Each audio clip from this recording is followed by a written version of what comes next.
നമ്മളൊക്കെ കണ്ണ് നിറഞ്ഞു പോകുന്ന സംഭവങ്ങൾ പുള്ളി തമാശയിലാണ് പറയുന്നത്. അതെ, തമാശയിൽ പറഞ്ഞിട്ട് ആ സമയത്തുണ്ടായ പുള്ളിയുടെ ഒരു ദുഃഖം നമ്മൾ കേൾക്കുമ്പോൾ നമുക്ക് ചിരി വരും. ഇന്നസെന്റിന്റെ സ്വന്തം പടം തിയേറ്ററിലൂടെയാണ് തൃശ്ശൂർ രാഗത്തില്. അപ്പോൾ പടം തോടുപൊടിയായി. അപ്പോൾ ഇന്നസെന്റാണ് നമ്മൾ ചോദിച്ചു, ഇന്നസെന്റേട്ടാ എങ്ങനെയുണ്ട്, ഇന്ന് ലാത്തി ചാർജ് നടത്തണ്ട അതാ പരിപാടിയെന്ന് വെച്ചാൽ. അപ്പം ചോദിച്ചാൽ അത്ര ആളാ? അതെ, തൃശ്ശൂർ പറമ്പിൽ ലാത്തി ചാർജ് അടിച്ച് കയറ്റണം തീരുണ്ടാകത്തേക്ക്.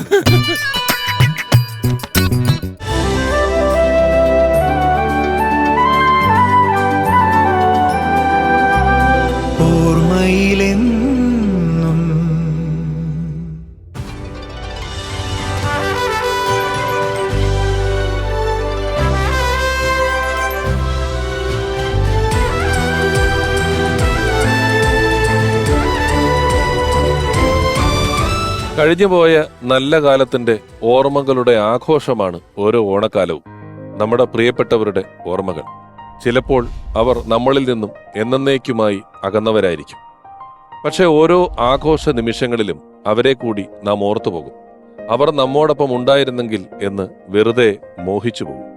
അത്തരത്തിലൊരാൾ താൻ തന്നെ അനശ്വരമാക്കിയ ഒരു സൂപ്പർ ഹിറ്റ് കഥാപാത്രം ഏറ്റ് പാടിയതുപോലെയായിരുന്നു അവിശ്വസനീയമായ ആ ജീവിതം. അതെ, കണ്ണീർ സാഗരം മനസ്സിലുണ്ടെങ്കിലും കരയുവാൻ ഇദ്ദേഹത്തിന് മനസ്സില്ലായിരുന്നു. ചെറിയ വീഴ്ചകളിൽ കരയാനൊരുങ്ങുന്ന ഓരോ മലയാളിയും ഈ മനുഷ്യന് മുന്നിൽ പലവട്ടം കീഴടങ്ങി. ഒപ്പം കാലവും. സിനിമയിലേക്കൊന്ന് കയറാൻ, സിനിമയിൽ എന്തെങ്കിലുമൊക്കെ ആവാൻ, സിനിമ കൊണ്ട് തന്നെ ജീവിക്കാൻ 8ാം ക്ലാസും ഗുസ്തിയും കോടമ്പാക്കത്തെ പൈപ്പ് വെള്ളവും മാത്രം ഇന്ധനമായവൻ പിന്നീട് എങ്ങനെ കരയാനാണ്? സിനിമയിലുടനീളം നമ്മെ ചിരിപ്പിച്ച് ഓരോ ചിരികൾക്കുമൊടുവിൽ ചിന്തയുടെ തിരികൊളുത്തിയ ആ ഇരിങ്ങാലക്കുടക്കാരന്റെ ഇടം മലയാള സിനിമയിൽ എക്കാലത്തും ഒഴിഞ്ഞു തന്നെ കിടക്കും. നമുക്ക് മുന്നിൽ നിറഞ്ഞ ചിരിയോടെ ആ വലിയ മനുഷ്യൻ ജീവിതം വിട്ടിറങ്ങിയപ്പോൾ ഇന്നസെന്റായ ഓരോ മലയാളിയും കരഞ്ഞില്ലെങ്കിലാണ് അത്ഭുതം. ആത്മവിശ്വാസം എന്ന വാക്കിന്റെ മറുവാക്കായി മലയാള സിനിമ കണ്ട എക്കാലത്തെയും ഏറ്റവും വലിയ മനുഷ്യൻ. ഓർമ്മകളിൽ എന്നും ഇന്നസെന്റ്. തോന്നക്കൽ പഞ്ചായത്തിലെ ഓരോ അരിയും ഞാൻ പെറുക്കിയെടുക്കും. ഞാൻ ഇനിയുള്ള സത്യം തുറന്നു പറയാൻ പോവാ. എനിക്ക് വയ്യ. നീലി വരും പരുപോലെയോടി വരും. മംഗലശ്ശേരിയിലെ മേൽക്കൂരയ്ക്ക് ആകാശം മുട്ട ഉയരില്ല. മരണക്കിടക്കയിൽ വെച്ച് അച്ഛൻ എന്നോട് പറഞ്ഞു, പശുപതി, നീ നിന്റെ ജീവിതം മൃഗങ്ങൾക്ക് വേണ്ടി ഒഴിഞ്ഞു വെക്കും. ആനച്ചന്തം ഗണപതി മേളച്ചന്തം. ഇതല്ല, ഇതിനപ്പുറം ചാടി കടന്നവനാണ് ഈ KK ജോസ്. എന്റെ സ്വഭാവം എനിക്ക് തന്നെ പിടിക്കാണ്ടിരിക്കുക. നാലാം നില കേറി പോകണ്ടേ? അടുത്തു വരണ്ട, കാരണവരെ കുത്തും.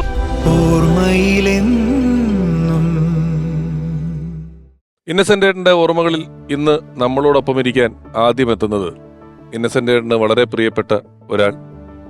ഇന്നസെന്റേട്ടനോടൊപ്പം സിനിമകളിൽ, രാഷ്ട്രീയത്തിൽ, സൗഹൃദ സദസ്സുകളിലെല്ലാം ഒപ്പം കൂടുന്ന ഒരാൾ.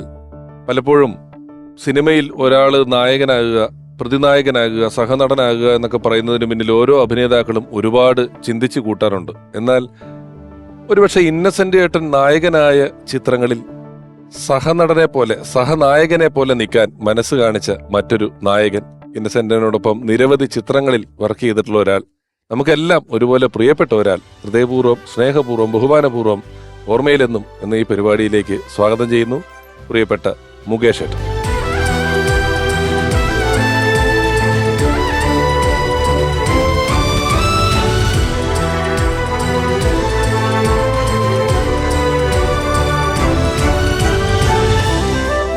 നമസ്കാരം, സ്വാഗതം.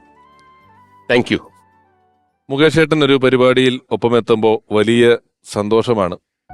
ഈ ഒരു പരിപാടി തുടങ്ങുന്ന സമയത്ത് ഇത്തരത്തിലൊരു ആശയം മുന്നിലേക്ക് വെക്കുമ്പോൾ ഞാൻ പലപ്പോഴും ആലോചിച്ചു, ആ കാലഘട്ടത്തിൽ നമ്മോടൊപ്പം ഉണ്ടായിരുന്ന ഏത് നടനെ പറ്റി ചോദിച്ചാലും ഒരുപാട് അനുഭവങ്ങൾ പങ്കുവെക്കാനും ഓർമ്മകൾ പറയാനും എല്ലാം ഉള്ള ഒരാൾ തന്നെയാണ് മുകേഷ് ഏട്ടൻ എന്ന് പറയുന്നത്.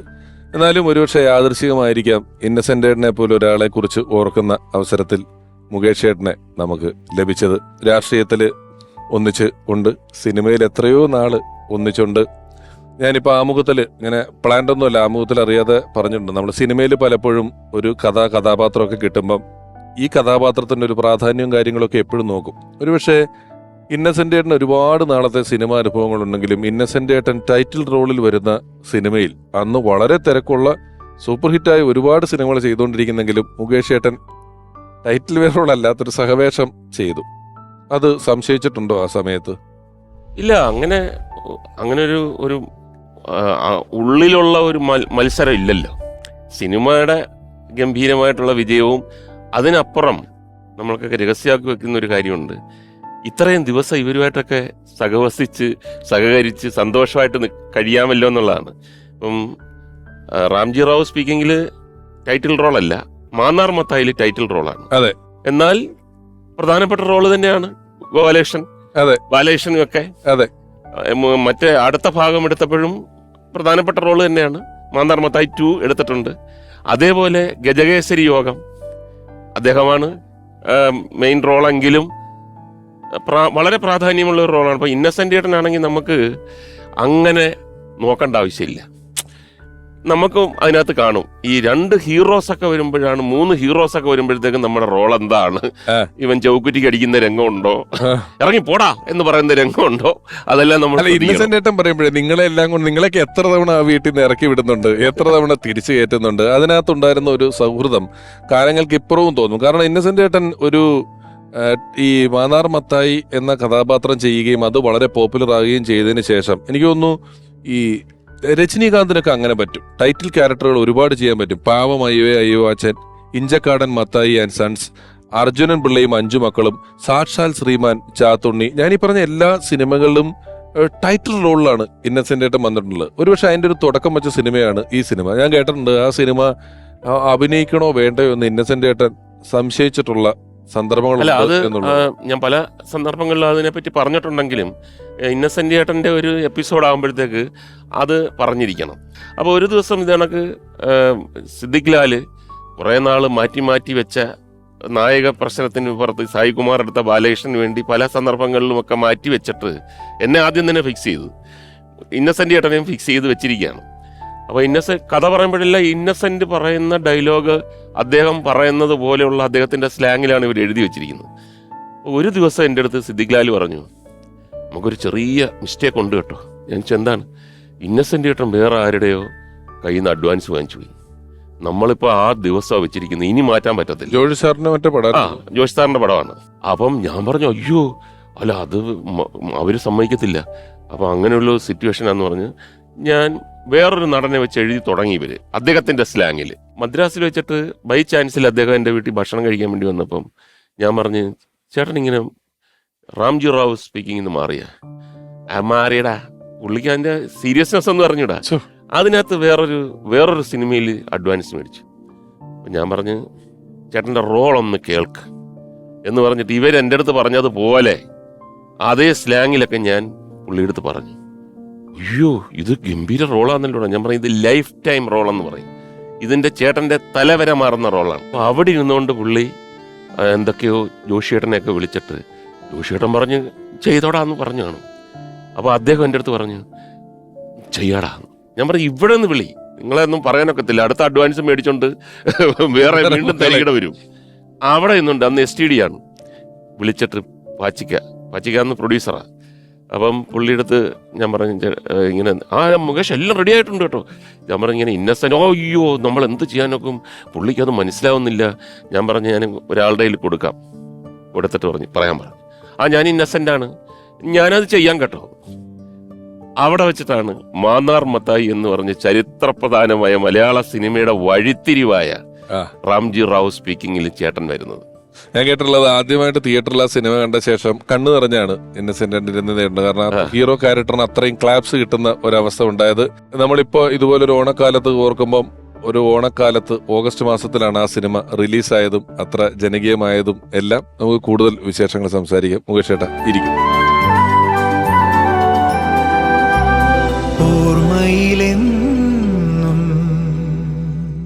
മുകേഷ് ചേട്ടാ, ഈ കഥകൾ കാര്യങ്ങളൊക്കെ ഓർത്തു പറയുന്നതിലും ഒരു കാലഘട്ടം മുഴുവൻ ഒരു സിനിമ പോലെ പറയുന്നതിലൊക്കെ മുകേഷ് ചേട്ടൻ അതിവിദഗ്ധനാണ്. ഈ ഇന്നസെന്റ് ഏട്ടനെ ആദ്യമായിട്ട് കണ്ടത് ഓർമ്മയുണ്ടോ, അതോ ഇന്നസെന്റ് ഏട്ടനെ ഓർമ്മയിൽ പതിഞ്ഞ കാഴ്ച ഏതാണ്? ഇന്നസെന്റ് ഏട്ടൻ അങ്ങനെ ഒരു തമാശക്കാരനായിട്ടുള്ള ഇത്രയും തമാശ അദ്ദേഹത്തിന് ഉണ്ടെന്നൊന്നും എനിക്ക് അറിഞ്ഞൂടായിരുന്നു. ഞാൻ എൻ്റെ തുടക്കകാലമാണ്, രണ്ടാമത്തെയോ മൂന്നാമത്തെയോ സിനിമ തിരുവനന്തപുരത്ത് കീർത്തി ഹോട്ടലിലാണ് അന്ന് സിനിമാക്കാരുടെയൊക്കെ ഒരു സങ്കേതം. വലിയ കോസ്റ്റ്ലി അല്ല, അതിൻ്റെ മുകളിൽ വേറെ ഹോട്ടൽസൊക്കെ ഉണ്ട്. ചിലരൊക്കെ വലിയ വലിയ ആൾക്കാരൊക്കെ അവിടെ താമസിക്കും. ഇടത്തരം നമ്മളെ പോലുള്ള ബിഗിനേഴ്സ് എന്നൊക്കെ പറഞ്ഞാൽ AC ഒന്നും ഇല്ല കേട്ടോ, ഒരു റൂമിൽ 2 പേര്. അപ്പം അങ്ങനെ വന്നപ്പോഴത്തേക്ക് ഇദ്ദേഹം പ്രൊഡ്യൂസറാണ്. ഇദ്ദേഹം ഇങ്ങനെ വന്നിട്ട് ഇദ്ദേഹം എൻ്റെ അച്ഛനെയൊക്കെ നല്ലപോലെ അറിയാം. അച്ഛൻ്റെ നാടകം കാണാൻ പോയ കഥകളൊക്കെ പിന്നെ പിൽക്കാലത്താണ് പുള്ളി എൻ്റെ അടുത്ത് പറഞ്ഞു തന്നിട്ടുള്ളത്. അപ്പോൾ അദ്ദേഹം എന്നെ കണ്ടപ്പോഴത്തേക്കും മനസ്സിലായി. ഞാൻ പറഞ്ഞു നമസ്കാരം. അപ്പോൾ പ്രൊഡ്യൂസർ എന്നുള്ള രീതിയിൽ ഞാൻ കുറച്ച് ബഹുമാനിച്ചു, സോറി. ഞാൻ പറഞ്ഞു നമസ്കാരം. അപ്പം പുള്ളിയുടെ ഏതോ ഒരു സിനിമയുടെ ലേഖയുടെ മരണം ഒരു ഫ്ലാഷ് ബാക്കോ മറ്റോ ആണെന്ന് തോന്നുന്നു, അതോ ഇനി അതിന് മുമ്പുള്ളതെന്ന് അറിഞ്ഞൂടാ. പുള്ളി അതിൻ്റെ ബാക്കിയുള്ള വർക്കുകളും കാര്യങ്ങളൊക്കെ നോക്കാൻ വേണ്ടി ജുബൊക്കെ ഇട്ടിട്ട് പുള്ളിയും കുറച്ച് പ്രൊഡ്യൂസർഷിപ്പ് ചെയ്ത ചെറുതായിട്ട് പിന്നെ എവിടെ എന്ന് വന്നു എന്നൊക്കെ പറഞ്ഞിട്ട് ഒരു ജാടയിലാണ് പുള്ളി ആദ്യത്തെ ഒരു ഇമേജ് എൻ്റെ മനസ്സിൽ വരുന്നത്. പിന്നീട് എല്ലാം ഓക്കെ ആയി. അവിടെ തൊട്ട് ഒരുപാട് കാലങ്ങൾ, എത്രയോ സിനിമകൾ അല്ലേ. മുകേഷ് ചേട്ടൻ MLA ആകുന്നതിന് മുമ്പ് ഇന്നസെന്റ് ചേട്ടൻ MP ആയിട്ടുണ്ട്. അപ്പൊ മുകേഷ് ചേട്ടൻ ഒരു MLA ഓഫർ വരികയാണ്, വിളിക്കോ, സംശയം ചോദിക്കോ, അഭിപ്രായം ചോദിക്കോ, എന്തെങ്കിലും ചെയ്തായിരുന്നോ? അല്ല, ഇദ്ദേഹം MP ആയിട്ട് നിന്ന് വലിയ നേതാവിനെയാണ് തോൽപ്പിച്ചത്. അതെ, അങ്ങനെ വലിയ ഒരു പ്രതീക്ഷയില്ല. അത് ഒരു UDF-ന്റെ കോട്ടയാണ്, കോട്ടമണ്ഡലമാണ്. അപ്പം അദ്ദേഹം ജയിച്ചതിന് ശേഷം എന്നെ കണ്ടപ്പം പറഞ്ഞു, ഇതൊരു തുടക്കാടാ, ഇനി പല ആൾക്കാരും രാഷ്ട്രീയത്തിലേക്ക് വരും. അത് എന്നെ ഉദ്ദേശിച്ചിട്ടാണ് കൂടുതലായിട്ട് പറഞ്ഞത്. പക്ഷെ അന്ന് പറഞ്ഞില്ല. പിന്നീട് ബൈ ചാൻസിൽ ഞാൻ സ്ഥാനാർത്ഥിയായി. ഇദ്ദേഹം എൻ്റെ ഇലക്ഷൻ പ്രചരണത്തിന് വന്ന്. അപ്പം ആ സമയത്ത് ഇങ്ങനെ ഒരു സിനിമാ നടൻ എന്നുള്ള നിലയിലായിരിക്കും കൂടുതൽ. എവിടെ ചെന്നാലും ഭയങ്കരമായ ആവേശവും ആൾക്കാർ കയ്യാണിപ്പും ഫോട്ടോ എടുപ്പും പിന്നെ അതെല്ലാം തന്നെ എതിർകക്ഷികൾ പറഞ്ഞുണ്ടാക്കി. ഇതൊന്നും വോട്ടാവത്തില്ല, ഇതെല്ലാം സിനിമാക്കാരൻ എന്നുള്ള ആവേശമാണ്. എനിക്ക് കൺഫ്യൂഷനായി. എടാ ഇത് സത്യമായിരിക്കും. അപ്പോഴാണ് ഇന്നസെന്റ് ഏട്ടൻ വന്നത്. ഇന്നസെന്റ് ഏട്ടൻ വന്നിട്ട് ഒരു ബീച്ച് ഭാഗത്താണ് വലിയ 2 സിനിമാക്കാർ വന്നു, വലിയ ആൾക്കൂട്ടമൊക്കെ വന്നപ്പോഴത്തേക്ക് എൻ്റെ അടുത്തിരുന്നപ്പം ഞാൻ പറഞ്ഞു എങ്ങനെയുണ്ട് ഇതൊക്കെ. ഞാൻ പറഞ്ഞു ചേട്ടാ ഇങ്ങനൊരു സംഭവമുണ്ട്, ഇതൊക്കെ വോട്ടാകുമോ? ചേട്ടൻ്റെ ഇത് അനുഭവത്തിൽ എങ്ങനെയാണിത് ചേട്ടൻ വിലയിരുത്തുന്നത്? അപ്പോൾ അദ്ദേഹം പറഞ്ഞു എൻ്റെ അടുത്തും ആൾക്കാരെല്ലാവരും പറഞ്ഞടാ ആദ്യം ഇങ്ങനെ ഇത് സിനിമയുടെ ആവേശമാണെന്ന്. പക്ഷെ നമ്മളവരെ സൂക്ഷിച്ചു നോക്കണം. സിനിമയുടെ ആവേശമാണെങ്കിൽ, റിയൽ വോട്ടേഴ്സ് ആണെങ്കിൽ കണ്ണിലൊരു തിളക്കവും ഒരു ശക്തിയും വരും, ജയിപ്പിക്കും. അത് വോട്ടാണ്. അപ്പോൾ ഞാൻ പറഞ്ഞു ഇവിടെ ഇരുന്നുകൊണ്ട് ഒന്ന് നോക്കിയിട്ട് ഒന്ന് വിലയിരുത്ത്. അപ്പോൾ പുള്ളി ഇങ്ങനെ നോക്കിയപ്പോഴത്തേക്ക് പലരും ഇങ്ങനെ കാണിക്കുന്നുണ്ട്. എൻ്റെ അടുത്ത് പറഞ്ഞു 75% വോട്ടാടാ, 25 ഉള്ളു സിനിമ. സത്യമായി.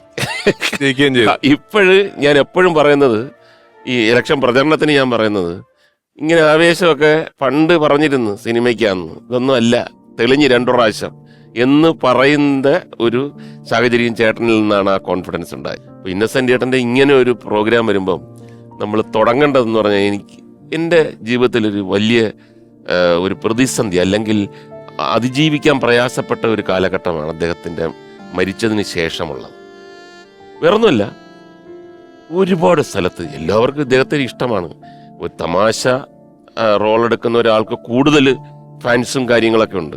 അപ്പോൾ ഇദ്ദേഹത്തിൻ്റെ അനുസ്മരണ യോഗങ്ങളിലെല്ലാം എന്നെ വിളിക്കും. ഞാൻ അവിടെ ചെന്നിട്ട് മരിച്ചതിന് ശേഷമുള്ളതാണ് ആ സംഭവം. അവിടെ ചെന്നപ്പോഴാണ് ആദ്യമൊക്കെ എനിക്ക് മനസ്സിലായത്, നമ്മൾ ഇദ്ദേഹത്തെക്കുറിച്ച് എന്ത് പറഞ്ഞാലും അത് തമാശയാണ്. അങ്ങനൊരു അനുസ്മരണം നമ്മുടെ ജീവിതത്തിലില്ല. അനുസ്മരിക്കുക എന്ന് പറഞ്ഞ് ചെല്ലുമ്പോൾ എല്ലാവരും ദുഃഖമയമായിരിക്കും. നമ്മളിലുള്ള ഒരാളിനെ വിട്ടുപോയിരിക്കുകയാണ്. അപ്പോൾ അദ്ദേഹം ചെയ്ത ചെയ്തികൾ, അദ്ദേഹത്തിൻ്റെ കാര്യങ്ങൾ എന്താ പറയുമ്പോഴത്തേക്ക് എല്ലാവർക്കും വിഷമവും നമുക്കും വിഷമവും. അങ്ങനെ ഒരു ഓർമ്മപ്പെടുത്തലാണ് മരണം കഴിഞ്ഞത്. എല്ലാം അങ്ങനെ തന്നെയാണ്. നേരെ ഓപ്പോസിറ്റാണ്. ചെവിയിൽ വന്നിട്ട് മറ്റേ കഥയും കൂടെ ഒന്ന് പറ. ഒരു സംവിധായകൻ ഒരിക്കൽ ഒരു ഇന്റർവ്യൂവിൽ പറഞ്ഞല്ലോ, സിനിമ എഴുതാൻ പേന എടുക്കുമ്പോഴുള്ള ഏറ്റവും വലിയ പ്രശ്നം കഥാപാത്രങ്ങളുടെ മുഖം വരുന്നില്ല എന്നുള്ളത്. അത് പ്രിയപ്പെട്ട സത്യനന്ദിക്കാട് സാറാണ്.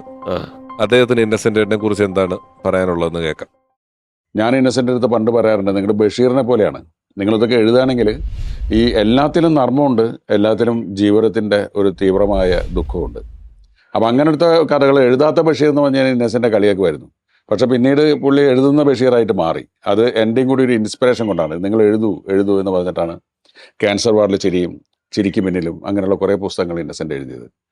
അപ്പം ഒരു സിനിമ പ്ലാൻ ചെയ്യുന്ന സമയത്ത് എനിക്ക് ക്യാരക്ടേഴ്സ് വരുമ്പോൾ അതിൽ തീർച്ചയായിട്ടും ഒഴിച്ചുകൂടാനാവാത്ത ഒരു ഘടകമാണ് ഇന്നസെൻ്റ്.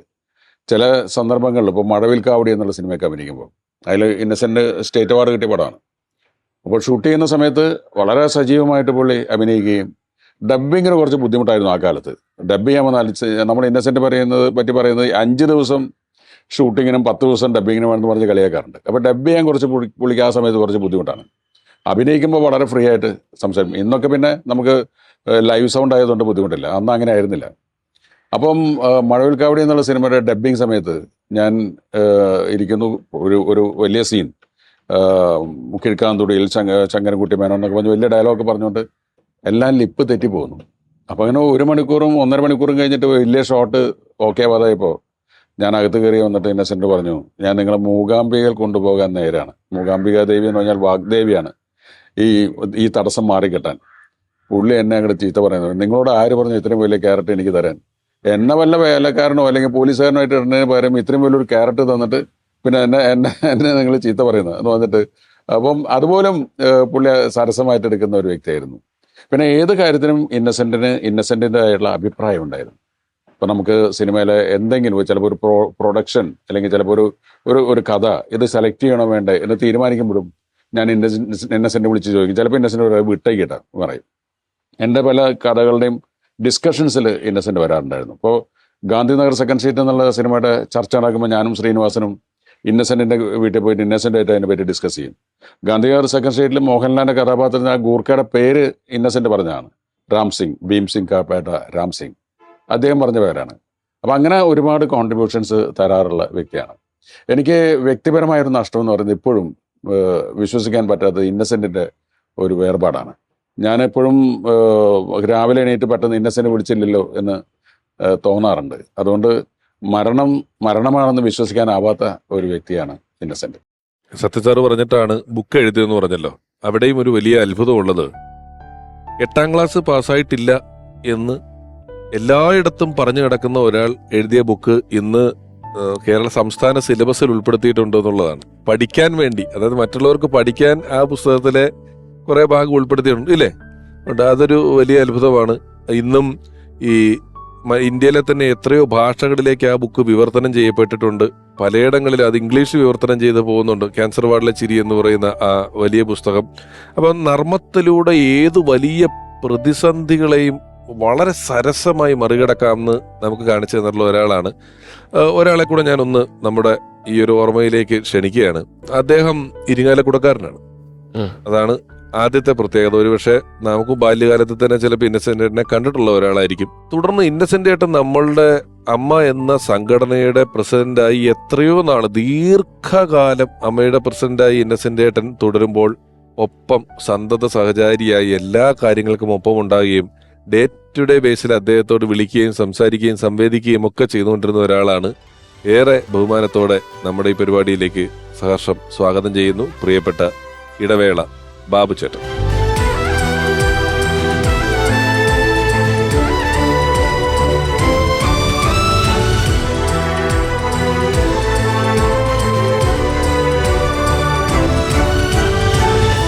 ഇന്നസെന്റ് ഏട്ടനുമായിട്ട് എപ്പോഴും കൂട്ടി വെക്കാൻ പറ്റുന്ന ഒരാളാണ്. ക്രോണിക് ബാച്ചിലർ ഇന്നസെന്റ് ഏട്ടന്റെ ചെറുപ്രായം. ക്രോണിക് ബാച്ചിലർ ഇന്നസെന്റ് യൗവനം. ബാബുവിനെ സംബന്ധിച്ചിടത്തോളം ഇന്നസെന്റ് ഏട്ടന്റെ ചെറുപ്രായം എന്ന് പറഞ്ഞു കഴിഞ്ഞാൽ കൺവിൻസിംഗ് ആണ്. എന്തായാലും അത് എനിക്കും വലിയ സന്തോഷമുള്ള കാര്യമാണ് ഇന്നസെന്റ് ഏട്ടൻ ചെറുപ്പം. പിന്നെ ഇന്നസെന്റ് ഏട്ടനായിട്ടുള്ള ബന്ധം എന്ന് പറഞ്ഞാൽ എല്ലാവർക്കും അറിയാം. ഇന്നസെന്റ് ഏട്ടൻ ഇല്ലായിരുന്നെങ്കിൽ ഇന്ന് ഇടവേള ബാബു ഇല്ല. ഞാൻ ഏതോ ബാങ്കിലോ അല്ലെങ്കിൽ എവിടെയെങ്കിലോ ജോലി ചെയ്യേണ്ട ഒരാളാണ്. എന്നെ സിനിമയിലേക്ക് കണ്ടെത്തിയതും എൻ്റെ എല്ലാ യാത്രകളിലും ഒപ്പം ഉണ്ടായിരുന്ന ഒരാളാണ്. ഇടവേളയിൽ ഇന്നസെന്റ് ഏട്ടനില്ലേ? അതെ, ഇന്നസെന്റ് ഏട്ടനാണ് മോഹൻ സാറിനോടും പത്മനാഭൻ സാറിനോടും പറയുന്നത് എന്നെ പറ്റി. ഓ കാരണം അവര് ഒരു ഏകദേശം 2000 പേരെ കണ്ടാണ് അവരുടെ അപ്ലിക്കേഷൻ വന്നത്. അന്ന് കാലത്ത് മലയാള മനോരമയിലും മാതൃഭൂമിയിലും ഹാഫ് പേജ് പരസ്യമാണ് ഇടവേളയുടെ, പുതുമുഖങ്ങളെ ആവശ്യമുണ്ടോന്ന് പറഞ്ഞിട്ട്. ഞാനും കണ്ട ആളാണ്. പക്ഷെ എനിക്ക് സിനിമ ചിന്തിക്കാത്ത ഒരാളാണ് ഞാൻ. എൻ്റെ ഒരു സുഹൃത്ത് ജോയ് കോട്ടോളി, പുള്ളിയാണ് എൻ്റെ അടുത്ത് പറഞ്ഞത് അയക്കടാന്ന് പറഞ്ഞത്. ഞാൻ പറഞ്ഞു നമ്മൾ ചിന്തിച്ചിട്ടേ ഇല്ല സിനിമ. അങ്ങനെ ഇതിൽ അവർ അവസാനം 20 ആളെ തിരഞ്ഞെടുക്കുകയും അതിലും ശരിയാവാണ്ട് പത്മനാഭൻ സാർ തലേദിവസം ഒത്തിരി വറീഡായിട്ട് അങ്ങനെ ഇന്നസെൻ്റ് ഏട്ടനായിട്ട് ഷെയർ ചെയ്തിട്ടാണ് ഇന്നസെൻ്റ് ഏട്ടനോട് പറഞ്ഞു എന്നാ പറയണേ, ഒരു ഇന്നസെൻ്റ് ആയിട്ടുള്ള പയ്യനായിരിക്കണം, പക്ഷെ തല തെറിച്ചിന പയ്യനായിരിക്കണം. പെട്ടെന്ന് ഇന്നസെൻ്റ് ഏട്ടന് എൻ്റെ മുഖം ഓർമ്മ വന്ന് അങ്ങനെ ഇരിങ്ങാലക്കുടയിൽ വരും എന്നെ വിളിച്ചുകൊണ്ട്, അങ്ങനെയൊക്കെയാണ് അതിൻ്റെ ചരിത്രം. ഇന്നസെൻ്റ് ഏട്ടൻ്റെ ഏറ്റവും നല്ല ക്വാളിറ്റികളിൽ ഞാൻ കണ്ടിട്ടുള്ളത്, ഒന്ന് അദ്ദേഹം പഠിക്കാൻ മിടുക്കനല്ല എന്ന് അദ്ദേഹം തന്നെ പറഞ്ഞിട്ടുണ്ട്, പക്ഷേ ഓർമ്മ ഒരു രക്ഷയില്ലാത്ത ഓർമ്മ. ഇരിങ്ങാലക്കുടയിലെ ഏത് വീട്ടിലെ ഏത് പയ്യനായുള്ള അച്ഛൻ്റെ പേര്, അച്ഛൻ്റെ പേര്, വീട്ടുപേര്, ഇങ്ങനെ സകല ചരിത്രവും ഇന്നസെൻ്റ് ഏട്ടന് മരിക്കുന്ന അപ്പോഴും വരെ അറിയാം. അതുപോലെ തന്നെയാണ് ഏതെങ്കിലും ഒരു വ്യക്തിയെ കണ്ട് പുള്ളി എത്രയോ കാലം കഴിഞ്ഞാലും പേരൊന്നും ഓർമ്മയിട്ടില്ല, പക്ഷെ ഇന്ന സന്ദർഭത്തിൽ പുള്ളിയെ കണ്ടതാണെന്നുള്ള ഓർക്കാനുള്ള ഒരു കഴിവ് ഭയങ്കരമാണ്. അങ്ങനെ ഞാൻ എപ്പോഴും ആ കാര്യം ഇന്നസെൻ്റ് ഏട്ടനാണ് ഫോളോ ചെയ്യുന്നത്. ഇതുപോലെ ഞാൻ മലയാള സിനിമയിൽ കഥകൾ മെനയാൻ മാത്രമല്ല, ആ കഥകൾ മര്യാദയ്ക്ക് പ്രസന്റ് ചെയ്യാൻ കഴിവുള്ള രണ്ടുപേരും, ഒന്ന് മുകേഷ് ചേട്ടൻ, ഇന്നസെൻ്റ് ഏട്ടനാണ്. അയ്യോ, കഥ ചീറ്റി പോവില്ല. അത് മുകേഷ് ചേട്ടന് അപാര കഴിവാണ്. അത് വിഷ്വലാ, പറഞ്ഞു ഒരു കഥ അതിന്റെ അവസാനം കൊണ്ട് എത്തിക്കുന്ന കാര്യത്തിനകത്ത് ഇവര് രണ്ടുപേരെയും. അത് മാത്രല്ല, പലപ്പോഴും നമ്മളൊക്കെ ചിലപ്പോൾ കഥ പറയും, പക്ഷെ കുറച്ച് കഴിഞ്ഞ് നമ്മൾ ആ കഥ വിട്ടുപോയിട്ട് പിന്നെ പറയുമ്പോൾ വേറെ കഥയാവും.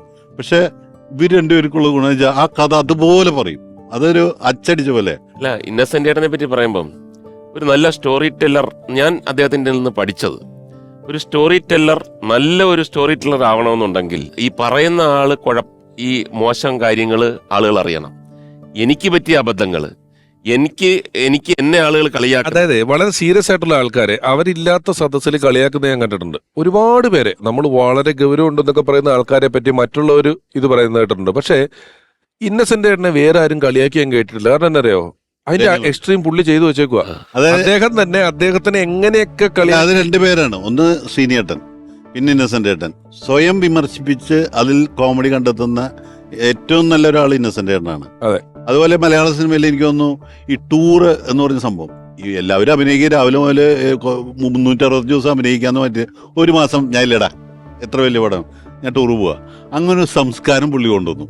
അങ്ങനെ എപ്പോഴും ഞാൻ പറയും, ഒരു പടത്തിന്റെ പൈസ കിട്ടിക്കഴിഞ്ഞാൽ പിന്നെ പുള്ളിക്ക് കൈ വിറയ്ക്കും, ഇതെങ്ങനെയും ചെലവാക്കണം.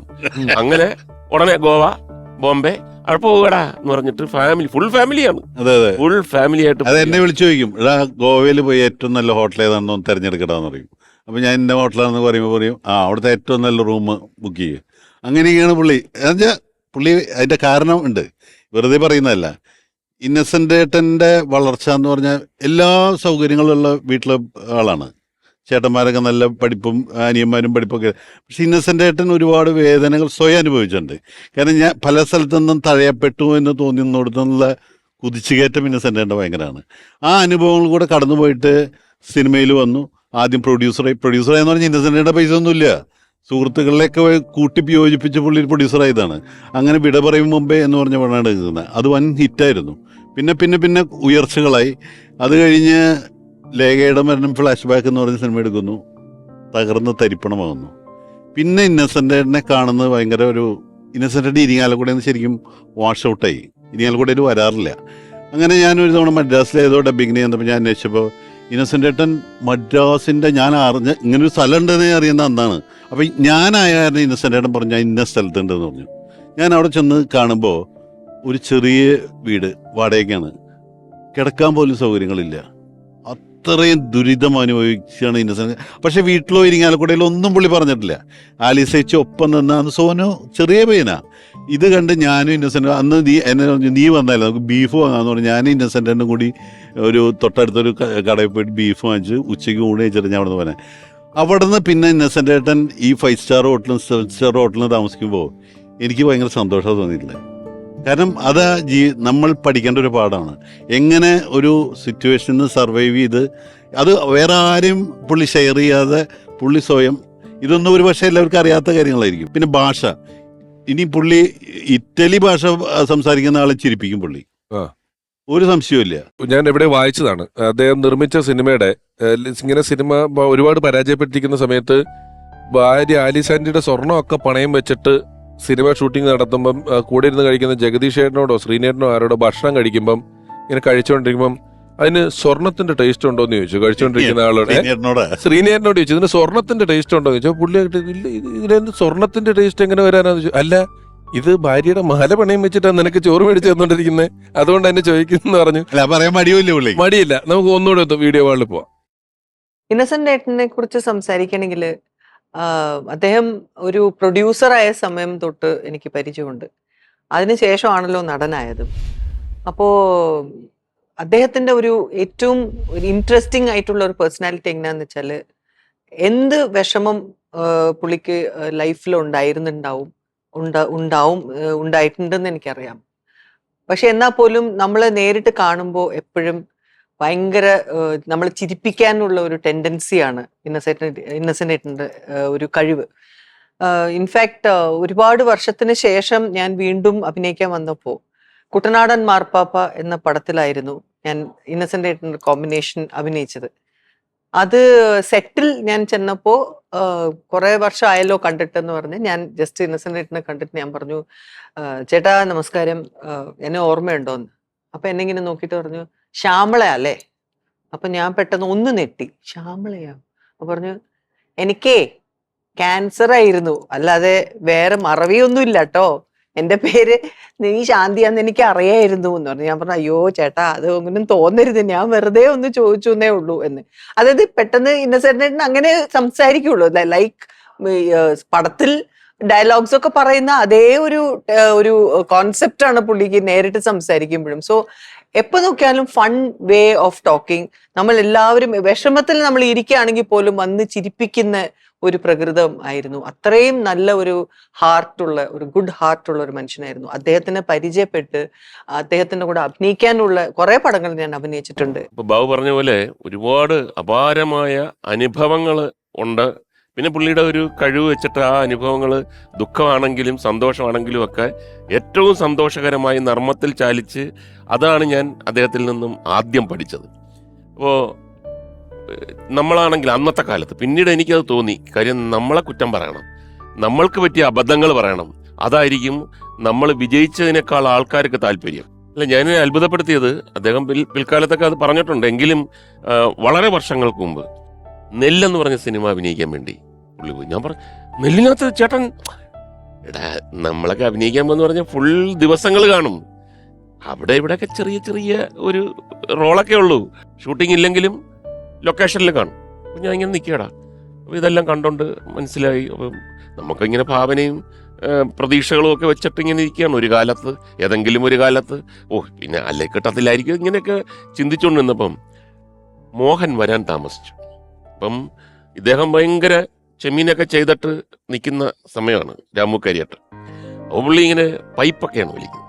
പൈപ്പൊക്കെ വലിച്ച് ഗുൾഗാൻ താടിയൊക്കെ വെച്ചിട്ട് ചാരിക സൈഡിൽ ഇങ്ങനെ നിന്നിട്ട്, എന്തേ വന്നില്ലേ, എവിടെ, അല്ല ഇപ്പൊ വരും. അപ്പം മോഹൻ സ്റ്റാറാ, താമസിച്ചു എന്ന് പറഞ്ഞപ്പോ പെട്ടെന്ന് രാമു കരിയേട്ടൻ്റെ അടുത്ത് നിൽക്കുകയാണ് ഇന്നസെന്റ് ചേട്ടൻ. പെട്ടെന്ന് പറഞ്ഞ്, അവൻ വലിയ ആക്ടറാണെങ്കിൽ അവന്റെ മനസ്സിൽ വെച്ചേക്കാൻ പറ കേട്ടോ, അവനെ നമുക്ക് വേണ്ട, എന്നെ അറിഞ്ഞൂടാ, എന്റെ കഴിവും എന്റെ സങ്കല്പമൊന്നും അവർക്ക് അറിഞ്ഞൂടാ, ഞാൻ ഇങ്ങനെ താമസിച്ചു കഴിഞ്ഞുണ്ടല്ലോ, ഞാൻ ഇവനെ വെച്ച് നാളെ ആ റോൾ എടുപ്പിക്കും. ഇന്നസെന്റ് ചേട്ടൻ ഇങ്ങനെ നിന്നാള് അപ്പൊ എല്ലാരും ഇപ്പൊ വരും സാർ, പോവാൻ പറ, എനിക്ക് ഇവൻ മതി, എനിക്ക് അങ്ങനെ വലിയ ആക്ടർ ഒന്നും വേണം, ഇവനെ വെച്ച് നാളെ ഇവനെ വെച്ച് ഞാൻ എടുക്കും, റീഷൂട്ട് ചെയ്യും, എല്ലാം റീഷൂട്ട് ചെയ്യും. എടാ ഇത്രയൊക്കെ ബുദ്ധിയും കാര്യങ്ങളൊക്കെ ഉണ്ടെങ്കിലും ഞാൻ അതങ്ങ് വിശ്വസിച്ചടാ. എന്നിട്ട് പുള്ളി വേറെ സീനൊക്കെ എടുത്തിട്ട് മോഹൻ വന്നില്ല, താമസിച്ചു, സോറിയൊക്കെ പറഞ്ഞത്. പുള്ളി രാത്രി മുഴുവൻ ഉറങ്ങാതെ കണ്ണാടി നോക്കും, ചില ഡയലോഗുകൾ റീഷൂട്ട് ചെയ്യുന്ന സംഭവങ്ങൾ കണ്ടിട്ടുണ്ട്. ആ സീൻ അങ്ങനെ ചെയ്യാം, ജയഭാരതിയെ കെട്ടിപ്പിടിക്കാം, കനകദുർഗ എന്ന് പറഞ്ഞിട്ട് ഫുൾ പ്രതീക്ഷയിലും സങ്കല്പത്തിലും ഒരു സ്വപ്ന ലോകത്ത് ജീവിച്ചിട്ട് പിറ്റേ ദിവസം പുള്ളി നല്ല മേക്കപ്പൊക്കെ ചെയ്ത് അവിടെയൊക്കെ സെറ്റപ്പ് ആക്കി മേക്കപ്പ് നമ്മളാണ് മെയിൻ എന്നൊക്കെ പറഞ്ഞിട്ട് അവിടുന്ന് വന്നു. മോഹൻ്റെ കോംപ്രമൈസായി. ഉം. മോഹൻ സോറിയൊക്കെ പറഞ്ഞ് വന്നു, വന്നോണ്ടിരിക്കുക. അപ്പം ഇയാള് രാമുകരിയേട്ടാ മറന്നുപോയോ ഇന്നലെ പറഞ്ഞത്, ഇനി മറന്നുപോയെന്ന് പറഞ്ഞിട്ട് അങ്ങോട്ട് നടക്കും ഇങ്ങോട്ട് നടക്കും. അവിടെ ഇങ്ങനെ ആലോചിച്ച് നിൽക്കുന്നു ചില പോസുകൾ. 3-4 പ്രാവശ്യം ആയപ്പോഴത്തേക്ക് ഇയാള് ഈ ഫീൽഡിൽ വരുന്നു. അത് ഫീൽഡ് പിന്നെ എന്താ മാറി നിൽക്കാൻ ഞാൻ എന്നൊക്കെ പറഞ്ഞു. അപ്പം ഇയാളിങ്ങനെ പൈപ്പൊക്കെ വലിച്ചിട്ട് ഇങ്ങനെ നിന്നിട്ട് കുറച്ച് കഴിഞ്ഞപ്പോഴത്തേക്ക് വീണ്ടും അതിലൂടെ പോകും. പുള്ളി തന്നെ പറയാം, ഈ കുള്ളൻ കുറെ നേരായിട്ട് ഇവിടെ കിടന്ന് കളിക്കുന്നുണ്ടല്ലേ, ഇയാളെ പിടിച്ച് പുറത്താക്ക്. അങ്ങനെ എന്നെ പിടിച്ച് പുറത്താക്കിയടാ. ഞാൻ പറഞ്ഞ ഇങ്ങനൊരു കഥ വേറെ ആരും പുറത്തു പറയത്തില്ല. നമ്മളത് ചിരിച്ചു മറിഞ്ഞ കാര്യം എന്ന് പറഞ്ഞാൽ അത് നമുക്ക് ആ തിരുനെല്ലി കാട്ടിനകത്ത് നടന്ന ഈ കോമഡി ഹൃദയഭാരത്തോടെയാണ് പുള്ളി പറയുന്നതെങ്കിലും അതിനകത്ത് നർമ്മമുണ്ട്.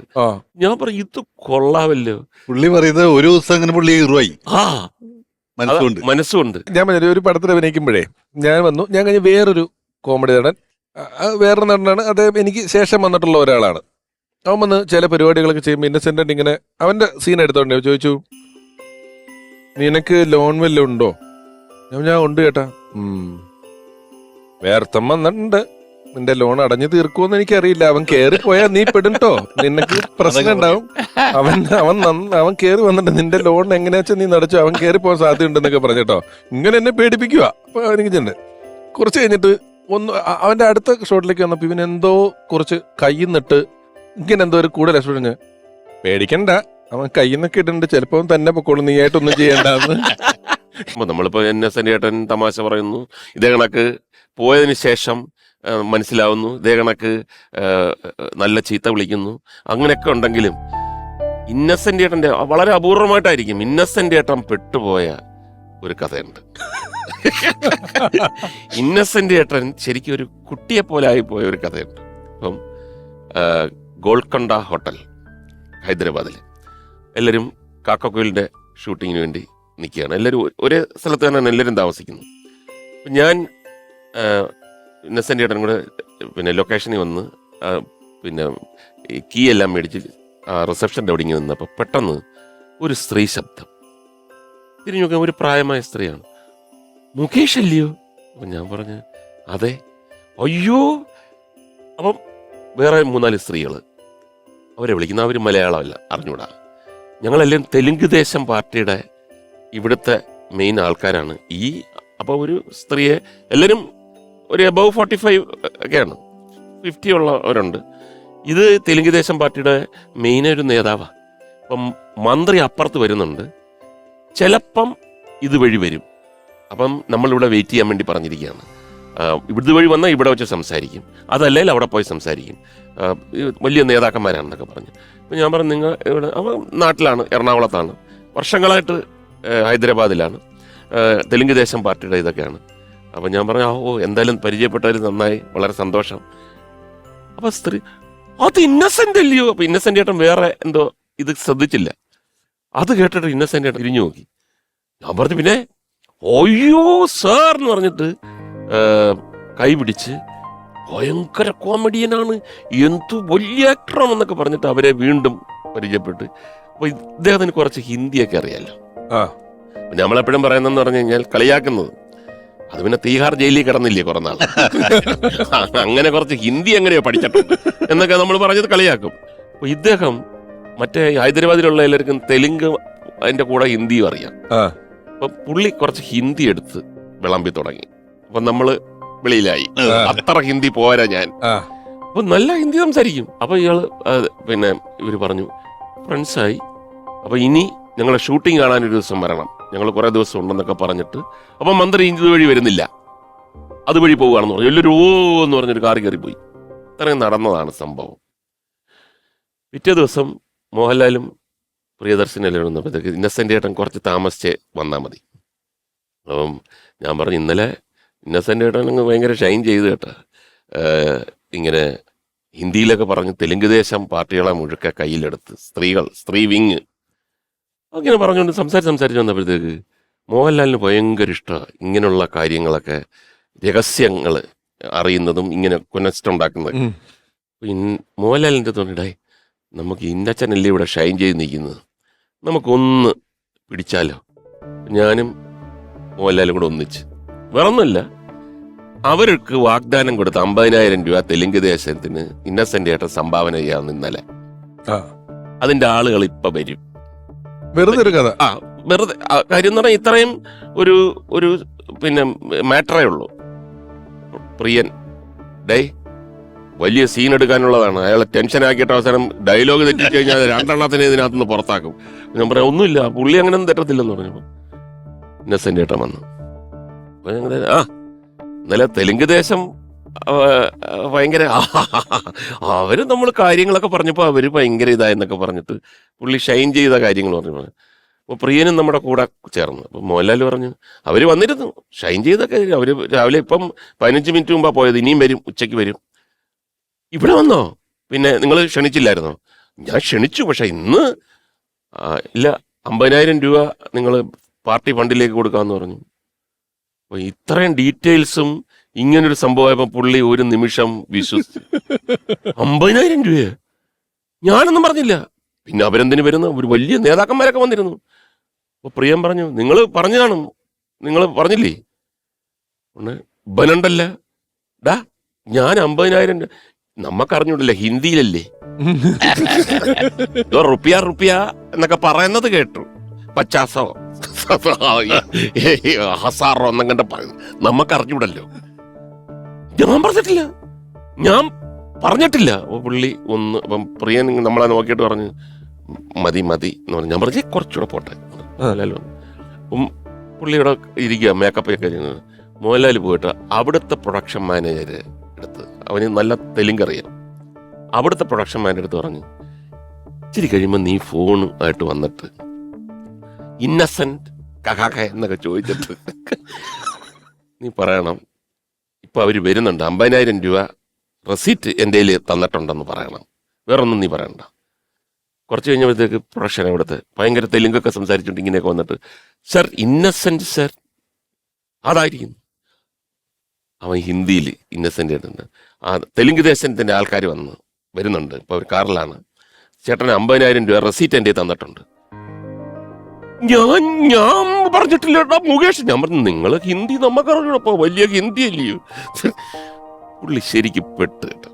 കുറച്ച് കഴിഞ്ഞപ്പോഴത്തേക്ക് പുള്ളി എഴുന്നേറ്റിട്ട് ഏത് നിമിഷങ്ങൾക്കകം ഈ സ്ത്രീകൾ വരും.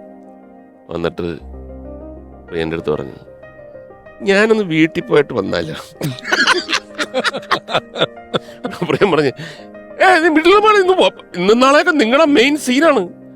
ഉടനെ പ്രിയൻ അതോട് ഓടി വന്നിട്ട് അയാളത് പറയട്ടോ, അയാൾ പോണം, വീട്ടിൽ പോകണമെന്ന് പറഞ്ഞ് നിൽക്കുന്നു. ഉടനെ ഞങ്ങൾ മോഹൻലാൽ പറഞ്ഞു പൊട്ടിച്ചേരെന്ന് പറഞ്ഞു. പുള്ളി വന്നിട്ട് എൻ്റെ അടുത്ത് പറഞ്ഞിടാ എന്നെ ഒന്ന് സഹായിക്കണം, ഞാൻ കൊടുക്കാന്ന് പറഞ്ഞാൽ ഞാൻ കൊടുക്കും, പക്ഷെ പറഞ്ഞിട്ടില്ലടാ, അതുമല്ല തെലുങ്ക് ദേശത്തിന് ഞാൻ എന്തിനടാ, എനിക്ക് എന്താണ് തെലുങ്ക് ദേശത്തിൽ. ഞാൻ പറഞ്ഞു ചേട്ടാ ഹിന്ദിയിൽ എന്തൊക്കെ പറഞ്ഞു, ഹിന്ദി പറഞ്ഞെല്ലാം എനിക്ക് ഓർമ്മയുണ്ട്, നീ ഇതെങ്ങനെങ്കിലും ഒന്ന് സോൾവ് ചെയ്ത് തരണം, അവളുമാർ വന്നു കഴിഞ്ഞാൽ പിന്നെ കുഴപ്പമാന്ന് പറഞ്ഞു. മോഹൻലാൽ ഓടിച്ചെന്ന് കെട്ടിപ്പിടിച്ചിട്ട് പറഞ്ഞു ചേട്ടാ ഞങ്ങള് തമാശ പറഞ്ഞിരുന്നു. അപ്പം ഞാനപ്പം പറഞ്ഞു അപ്പം അടി കൊണ്ടാൽ ആനയും വീഴും. ഇദ്ദേഹത്തിന്റെ ഒരു ഞാൻ കേട്ടിട്ടുള്ള കാര്യമാണ്, അതായത് വീണ്ടും ചില വീട്ടുകാര്യങ്ങളും ഫ്രണ്ട്സും ഒന്നിച്ചാണ് ഷൂട്ടിംഗ് നടക്കുന്നത്. അപ്പം സിദ്ദിഖ് ലാൽ സിനിമ ഫ്രണ്ട്സ് നടക്കുന്നു, വലിയ വേഷങ്ങൾ കൊടുത്തിട്ടുള്ളതാണ്. ഇപ്പുറത്ത് വീണ്ടും ചില വീട്ടുകാര്യങ്ങൾ ചത്തനന്തിക്കാട് സാറിന്റെ സിനിമയാണ്, അതും ഒഴിവാക്കാൻ പറ്റുന്ന ബന്ധമല്ല. പക്ഷെ രണ്ടും ഒപ്പമാണ്, ഒരു ദിവസം രണ്ടിലൊരു തീരുമാനം എടുത്തേ പറ്റുള്ളൂ. ഇതിൽ ഏതെങ്കിലും ഒരു പടം മാത്രമേ ചെയ്യാൻ പറ്റുള്ളൂ എന്ന് പറഞ്ഞപ്പം രണ്ടുപേരെയും പിണക്കാൻ പറ്റൂലാത്ത കാരണം ഈ 2 പടത്തിലും അഭിനയിക്കാണ്ട് വീട്ടിൽ വെറുതെ ഒരു മാസം ഇരുന്നിട്ടുണ്ട്. സത്യമല്ലേ അത്? ഞാൻ കേട്ടിട്ടുള്ളത് അതെയാണ്, അങ്ങനെ ഇരുന്നിട്ടുണ്ടെന്നുള്ളത്. ഇന്നസെന്റേട്ടൻ എന്ന് രാവിലെ എനിക്ക് തോന്നുന്നു 4-5 പേരെ ഫോൺ ചെയ്യും. ഒന്ന് സത്യേട്ടൻ, പ്രിയേട്ടൻ, മുകേഷ് ഏട്ടനൊക്കെ ഉണ്ടെന്ന് തോന്നുന്നു. അങ്ങനെ ശ്രീനേട്ടൻ, അങ്ങനെ ഒരു 4-5 പേര്. അപ്പോൾ ഈ പറഞ്ഞാണ് ഉണ്ടാക്കിയ കഥ അപ്പോൾ പറഞ്ഞു വെക്കും എല്ലാവരോടും. എൻ്റെ അടുത്തൊക്കെ കഥ മറന്ന് എന്നിട്ട് എൻ്റെ അടുത്ത് ഞാൻ കുറേ കഴിയുമ്പോൾ ഞാൻ ചോദിക്കട്ടെ, അപ്പോൾ നീ കഥ ഒന്ന് ഓർത്ത് വയ്ക്കണേ, അല്ലെങ്കിൽ ആ പേരുകളൊന്ന് ഓർത്ത് വയ്ക്കണേ. അതിങ്ങനെ പുള്ളി ഓർത്ത് പറഞ്ഞു. ഈ തമാശ പറയുന്നില്ലേ, ഇപ്പൊ മണിയമ്പിള്ള രാജേട്ടൻ വലിയ തമാശയൊക്കെ പറഞ്ഞു. ഞാൻ നേരത്തെ പറഞ്ഞില്ലേ, അവനവന് കിട്ടുമ്പം ചെറിയ പ്രശ്നം ഉണ്ടെന്നുള്ളത്. ഞാൻ പഞ്ചവർണ്ണത്തത്വ സിനിമ സംവിധാനം ചെയ്യുമ്പോൾ അതിൽ ഇന്നസെന്റ് ഇല്ല. പക്ഷേ ആലപ്പുഴയിൽ അതിന്റെ ഷൂട്ടിംഗ് നടക്കുമ്പോൾ മണിയമ്പിള്ള രാജേട്ടന്റെ രാത്രി ഉറക്കത്തിലൊരു യൂസ് 2 മണിക്ക് എങ്ങാണ്ട് ചെറിയ ഗ്യാസ് ഒക്കെ ആയിട്ട് നെഞ്ചുവേനയായിട്ട് എണീറ്റപ്പോൾ അദ്ദേഹം പറഞ്ഞു, പിറ്റേന്ന് എന്നോട് പറഞ്ഞത്, രാവിലെ എണീറ്റിട്ട് ഹോട്ടലിന്റെ മുന്നിൽ കൂടെ കൈ വീശി എനിക്കൊന്നുമില്ല എന്നും പറഞ്ഞ് മണിയമ്പിള്ള രാജേട്ടൻ അങ്ങോട്ടും ഇങ്ങോട്ടും നടക്കുകയാണ്. അപ്പം അന്ന് ഉച്ചയൊക്കെ ആയപ്പോൾ ഈ മണിയമ്പിള്ള രാജേട്ടന് ചെറിയൊരു മൂഡ് ഔട്ട് ഉണ്ട്. മൊത്തത്തിൽ എന്താണെന്നറിയില്ല. അപ്പം ഞാൻ ചോദിച്ചു എന്താന്ന് ചോദിച്ചു. അപ്പോൾ പറഞ്ഞു, ഒന്നുമില്ല, ഞാൻ രാവിലെ സാധാരണ എണീക്കുന്നതിനേക്കാൾ 1 മണിക്കൂർ നേരത്തെ എണീറ്റിട്ട് ഒരു പോസിറ്റീവായിട്ടൊന്നും, ഒരു ദിവസം തുടങ്ങിയല്ലേ, ഒരു പോസിറ്റീവ് ആവട്ടെ എന്ന് പറഞ്ഞ് ഞാൻ അങ്ങോട്ടും ഇങ്ങോട്ടും നടക്കുമ്പോൾ ഏതോ സിനിമയുടെ ഷൂട്ടിംഗ് കഴിഞ്ഞ് ഇന്നസെന്റ് ഇവിടെ കാറിൽ വന്ന് ഇറങ്ങി. അപ്പോഴാണ് ഞാൻ നടക്കുന്നത്. എന്നോട് ഇന്നസെന്റ് ചോദിച്ചു, എന്താ രാജു ഇവിടെ ചോദിച്ചപ്പോൾ ഞാൻ പറഞ്ഞു, എൻ്റെ പുതിയ സിനിമയുടെ ഷൂട്ടിംഗ് നടക്കുന്നു എന്ന് പറഞ്ഞപ്പം ഇതൊക്കെ ഓടുവോ എന്ന് ചോദിച്ചിട്ട് കയറിപ്പോയി. ഒരു കാര്യമില്ല, വെളുപ്പിന് 5 മണിക്ക് നടക്കുന്ന ഒരാളോട് റൂമിൽ കയറി പോകുന്ന പോക്കില് അങ്ങനെ ചില തമാശകളുണ്ട്. കാര്യം എന്ന് പറഞ്ഞാൽ ഈ തമാശ പുറത്ത് പറയാൻ പാടില്ല എന്ന് നമുക്ക് തോന്നുന്നത് പുഷ്പം പോലെ പറയും. ഒന്നാമത്തെ കാര്യം, പുള്ളിക്ക് 10ാം നിലയിലെ തീവണ്ടി എന്ന് പറഞ്ഞ സിനിമയിൽ നാഷണൽ അവാർഡിന്റെ ലാസ്റ്റ് മുട്ടിമുട്ടിയുന്നത്. അപ്പം എഴുതി കാണിക്കുകയാണ്, സ്ക്രോളാണ്. അമിതാഭ് ബച്ചൻ, മമ്മൂട്ടി, ഇന്നസെന്റ് 3 പേരുമാണ് ലാസ്റ്റ്. അപ്പം നമ്മളെല്ലാം ഇങ്ങനെ നോക്കിയിരിക്കടാ വീട്ടില്. പക്ഷെ ഞാൻ ആഗ്രഹിച്ചടാ, എനിക്ക് കിട്ടിയില്ലെങ്കിലും വേണ്ടിയില്ല, അമിതാഭ് ബച്ചന് കിട്ടണമെന്ന്.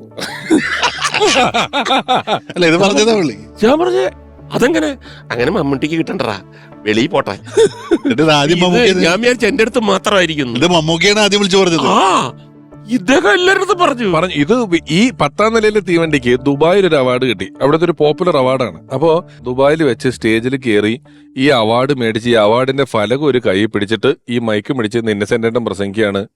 ഈ 10ാം നിലയിലെ തീവണ്ടി എന്ന് പറയുന്ന സിനിമ നാട്ടിൽ വളരെ കുറച്ച് തിയേറ്ററുകളിൽ റിലീസായിട്ടുള്ളൂ. വൈകുന്നേരം ആയപ്പോഴത്തേക്ക് എല്ലാ തിയേറ്ററുകളിൽ നിന്നും ഈ സിനിമ മാറ്റി. ഇതിന്റെ CD ഇറങ്ങിയിട്ടില്ല, വേറെ എവിടെ ഇത് വന്നിട്ടുമില്ല. എന്നിട്ടും ദുബായിലുള്ള മലയാളികൾ ഇത് കണ്ട് എനിക്ക് ഈ അവാർഡ് തന്നതിന് വളരെ നന്ദിയെന്ന്. കാരണം ജനങ്ങളുടെ പോളിലെ ഈ അവാർഡ് എന്നൊക്കെ പറഞ്ഞിട്ട് കൊടുക്കുന്നേ, സ്വന്തം അവാർഡ് മേടിച്ചിട്ട് കൊടുത്തവരോട്. അതുപോലെ ഇന്നസെന്റിന്റെ സ്വന്തം പടം തിയേറ്ററിലൂടെയാണ് തൃശ്ശൂർ രാഗത്തില്. അപ്പൊ പടം തോടുപടിയായി. പടത്തിന്റെ പേര് പറയുന്നത് തോടുപടി. അപ്പൊ ഇന്നസെന്റാണ് നമ്മൾ ചോദിച്ചു, ഇന്നസെന്റേട്ടാ എങ്ങനെയുണ്ട്, ഇന്ന് ലാത്തി ചാർജ് നടത്തണ്ട, അതാ പരിപാടി എന്ന് വെച്ചാൽ. അപ്പൊ അത്ര ആളാ, അതെ, തൃശ്ശൂര് പറമ്പിൽ ലാത്തി ചാർജ് അടിച്ച് കയറ്റണം തീരുണ്ടാകുന്നത്. വേറൊരു നമ്മൾ ഒരിക്കലും പ്രതീക്ഷിക്കാത്ത ഒരു സന്ദർഭത്തില് ജനാർദ്ദൻ ചേട്ടൻ ഒരു കാർ മേടിച്ചു. എനിക്കിത് പോഷ എന്ന് ആ സമയത്ത് ഉണ്ടായിരുന്നത്. ഇപ്പം വലിയ വിലപിടിപ്പുള്ള, മറ്റേന്ന് പറഞ്ഞ സാധാരണ ഒരു കുഴപ്പമില്ലാത്ത എന്നാൽ നല്ല കാറാ. ഭയങ്കര അഭിമാനത്തോടെയാണ് ജനാർദ്ദൻ ചേട്ടൻ അത് കൊണ്ടുവന്നു. സ്വന്തമായിട്ട് ഡ്രൈവൊക്കെ ചെയ്തിട്ട് കൊണ്ടുവന്നു. പോഷേ എന്നൊക്കെ പറഞ്ഞിട്ട്. അപ്പൊ എല്ലാവരും പറയാം, കൊള്ളാം, എല്ലാവരും കൺഗ്രാലേറ്റ് ചെയ്യുക. ചേട്ടാ വേറെ ആർക്കും ഇല്ല കേട്ടോ, ചേട്ടനത് മേടിച്ചത്. എനിക്കറിയാം, വർഷങ്ങളായിട്ട് അറിയാവുന്നതാണ് ഇത്. മറ്റേത് എൻ്റെ ബ്രദറിലോ അവിടെ ഉപയോഗിച്ചു എന്നൊക്കെ പറഞ്ഞിട്ട് പുള്ളിക്ക് ഒരുപാട് കഥകളുണ്ടല്ലോ. അപ്പം ഇത്ര രൂപയായി, മറ്റേതാ മറിച്ചാന്നൊക്കെ പറഞ്ഞിട്ട് ഭയങ്കര വിവരണങ്ങൾ. ഇത് ഇത്ര കിലോമീറ്റർ സ്പീഡിൽ പോകും, ചവിട്ടി കഴിഞ്ഞാൽ 7 സെക്കൻഡിനകം ഫുൾ നിൽക്കും, പിന്നെ അനങ്ങത്തില്ല. ഭയങ്കര എല്ലാവരും കഴിഞ്ഞിട്ട് ഇന്നസെന്റ് ഏട്ടൻ വന്നിരുത് ഷേക്ക് ഹാൻഡ് എടുത്തിട്ട് പറയാ, വിൽക്കുമ്പോ അറിയിക്കണം കേട്ടാ.